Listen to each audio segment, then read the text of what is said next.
Terbongkar siapa yang melindungi Harun Masiku.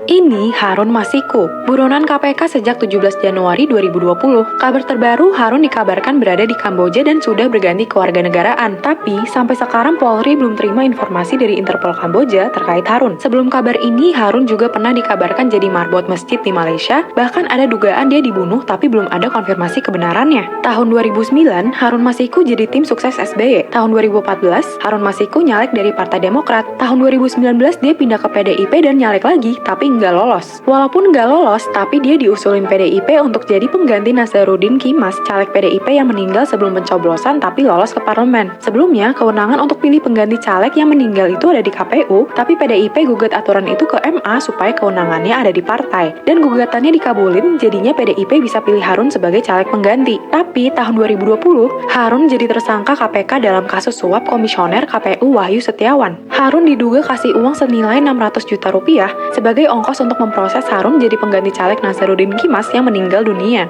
Harun Masiku jadi buronan KPK dari tahun 2020 sampai tahun 2023 ini dia belum ketangkap. Dia sampai masuk ke daftar buronan dunia dan ada di daftar Red Notice Polisi Internasional atau Interpol. Harun Masiku ini licin banget. Ada indikasi bahwa upaya untuk menangkapnya dipersulit. Pada 2021 misalnya, salah satu penyelidik KPK pernah bilang begini. Sekarang beliaunya ada di sini.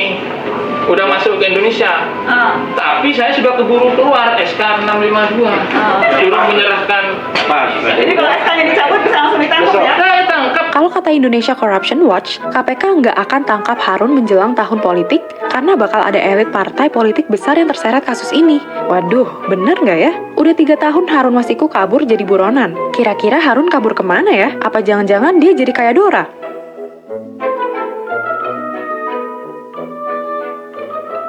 Kalau dia ditangkap, saya hitung apa namanya si itu siapa yang gara-gara kamu mau ditangkap nih, siapa namanya itu Harun Masiku itu tahun 2019. Coba ayo ahli hukum berani hitung berapa semuanya yang ditahan, siapa nih sampai tahun segini nih, ayo. Kan semuanya diblok. So, what do you do? Gak ada yang berani, nggak berani. Saya bilang, kalau Hasto itu ditangkap, saya datang. Ya, saya nggak bohong. Kenapa? Saya ketua umum, bertanggung jawab kepada warga saya. Dia adalah sekjen saya. Mantan Menkumham Yasona Lawli tiba di gedung KPK pada Rabu 18 Desember 2024. Kedatangan Yasona untuk memenuhi panggilan penyidik terkait kasus suap pergantian antar waktu yang menjerat ex-kader PDIP Harun Masiku. Saat berjalan ke dalam gedung KPK, Yasona yang ditemani sejumlah orang sempat menyapa awak media dan langsung duduk di kursi lobi gedung KPK. Diketahui KPK sebelumnya memanggil Yasona pada Jumat 13 Desember 2024 lalu. Namun pada waktu tersebut ia berhalangan hadir dengan alasan ada kegiatan yang tidak bisa ditinggalkan. Selamat siang teman-teman, di depan gedung Merah Putih KPK saat ini terjadi unjuk rasa yang diikuti sekitar 330 pengunjuk rasa dari pengurus pusat atau PPI Persis Himpunan Mahasiswa Persatuan Islam. Dapat saya tunjukkan di belakang saya saat ini pemirsa, ratusan pengunjuk rasa hadir atau berunjuk rasa di depan gedung Merah Putih KPK untuk menyerukan agar pimpinan KPK yang baru dapat menyelesaikan masalah-masalah lama. Salah satunya adalah kasus Harun Masiku yang saat ini masih menjadi buronan. Bersamaan dengan demo ini, saat ini mantan Menkumham yaitu Yasona Lawli juga tengah diperiksa oleh KPK terkait dengan kasus Harun Masiku yang sampai saat ini tengah buronan. Di mana atribut-atribut yang dibawa oleh para pengunjuk rasa pun juga menjelaskan keinginan mereka menuntut agar pihak KPK segera menangkap Harun Masiku yang saat ini masih buron. Halo teman-teman, pernah dengar nama Harun Masiku? Nama ini pasti bikin banyak orang geleng-geleng kepala teman-teman. Bukan cuman karena statusnya sebagai buronan kelas kakap, tapi juga simbol ya. Dia itu adalah simbol dari sesuatu yang lebih besar. korupsi yang dilindungi oleh kekuasaan. Ya, video ini kita akan bakal bahas tuntas teman-teman. Kenapa kasus ini penting banget teman-teman? Bukan cuman buat hukum, tapi juga buat masa depan kita sebagai bangsa. Jadi siap, yuk kita mulai.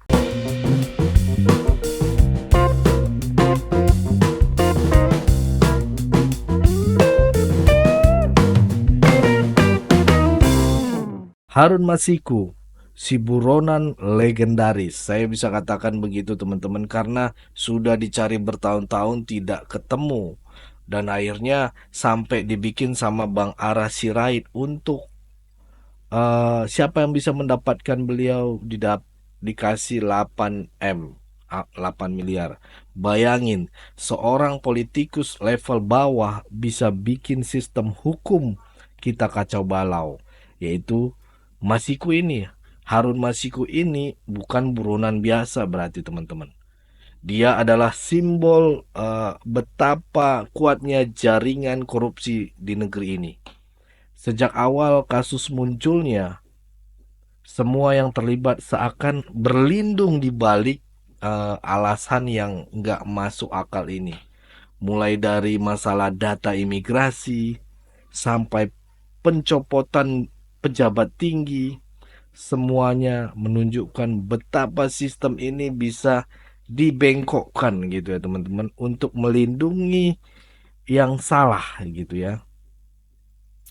Terus salah satunya beliau ini adalah anggota dari PDIP dan misteri di perlindungannya gitu ya teman-teman. Ini yang bikin kita panas. Nama besar PDIP ikut terseret teman-teman. Gimana enggak, Harun Masiku adalah kader partai ini. Tapi elit-elitnya malah bilang nggak kenal. Serius nggak kenal gitu. Kayak nggak kenal teman satu rumah aja gitu ya. Padahal PDIP dikenal sebagai partai yang terstruktur dan disiplin. Kita tahu sendiri teman-teman ya. Jadi ketika mereka menyangkal, publik makin curiga gitu ya, malah curiga gitu. Kenapa Harun dilindungi habis-habisan? Why? Apa yang sebenarnya mereka sembunyikan? Ya, korupsi itu masalah sistematik. Misalnya ya, bukan cuma Harun, tapi sistem yang membiarkan orang seperti dia lolos gitu teman-teman. Korupsi di Indonesia bukan cuma soal uang, ini soal bagaimana kekuasaan dipertahankan dengan cara kotor. Harun ini cuman puncak gunung esnya ya. Di bawahnya ada jaringan kekuasaan yang bikin hukum jadi alat mainan. Dan itu nggak bisa dibiarkan teman-teman.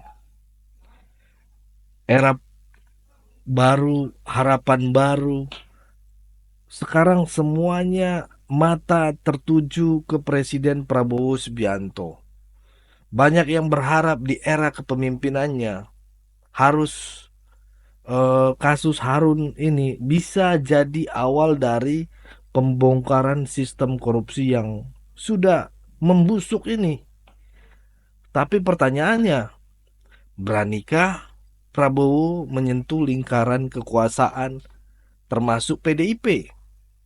Kalau dia berhasil gitu ya. Dia bakal dikenang sebagai pemimpin perubahan. Saya percaya itu teman-teman. Saya yakini kalau Pak Prabowo bisa masuk dalam lingkaran kekuasaan dan menyelesaikan masalah ini, pasti warga rakyat Indonesia memberikan dia adalah pemimpin perubahan. Tapi kalau enggak, dia cuman akan jadi apa ya? Ya jadi bagian dari daftar panjang presiden yang gagal untuk menangkap Masiku ini. Ya nggak teman-teman? Setuju nggak? Gitu ya. Ya suara kita itu penting teman-teman. Ya, jangan pernah anggap remeh suara kita teman-teman. Publik punya kekuasaan besar untuk mendesak pemerintahan dan aparat hukum bertindak adil gitu ya. Kalau kita diam, mereka yang di atas bakal makin nyaman main drama gitu ya, main sinetron. Jadi terus harus kita bersuara, kita suarakan rakyat jelata ini. Jangan biarkan kasus ini tenggelam, teman-teman. Kemarin Bang Ara sudah membuat audisi untuk siapa yang bisa menemukan beliau. Ini dapat 8M, saya kasih cash gitu ya. Cash gak main-main gitu ya. Kalau kita bersuara bersama-sama, perubahan itu mungkin banget terjadi, teman-teman. Saya yakin. Jadi drama elit dan kebohongan yang tercium gitu ya, itu akhirnya terungkap gitu. Bicara soal drama, teman-teman, elit politik ini emang jagonya bikin plot twist gitu ya, teman-teman ya. Mereka bisa sibuk menutupi fakta dengan narasi yang gak masuk akal. Tapi semakin mereka mencoba, semakin bau kebohongan itu tercium. Publik udah makin cerdas, teman-teman. Kita tahu ya, mana fakta, mana alasan yang dibuat-buat. Harun Masiku simbol luka besar. Ya, simbol luka besar bagi bangsa ini, negara ini.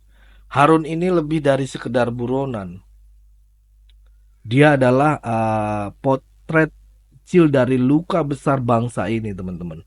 Luka yang bernama korupsi. Kalau kita gagal ya menyelesaikan kasus ini, luka ini akan terus membesar dan mungkin gak akan pernah sembuh, teman-teman. Dan saat itu terjadi, bukan cuman Harun yang tertawa, tapi semua koruptor di negeri ini akan tertawa terbahak-bahak. Akhirnya semua tergantung kita. Sekarang semua kembali ke kita. Apakah kita mau terus berusaha dan mendesak perubahan, atau kita cuman diam, bisu, dan membiarkan ini jadi drama politik biasa. Harun Masiku bukan sekedar buronan. Dia adalah simbol dari perjuangan kita untuk melawan korupsi. Kalau kita menyerah sekarang, artinya berarti kita ikut membiarkan sistem ini tetap membusuk. Gitu ya, teman-teman. Gimana menurut kalian? Apakah kasus Masiku ini bisa jadi awal perubahan besar, atau cuman jadi cerita lama yang terlupakan? Tulis komentar kalian di bawah. Jangan lupa like video ini, share video ini ke teman-teman kalian di grup-grup WhatsApp kalian, biar lebih jelas lagi kita berdiskusi. Dan juga subscribe buat terus mendukung membahas isu-isu penting seperti ini, kayak ini, teman-teman. Ingat, teman-teman, suara kalian bisa bikin perubahan. Ya, jangan sia-siakan. Sampai jumpa di video berikutnya.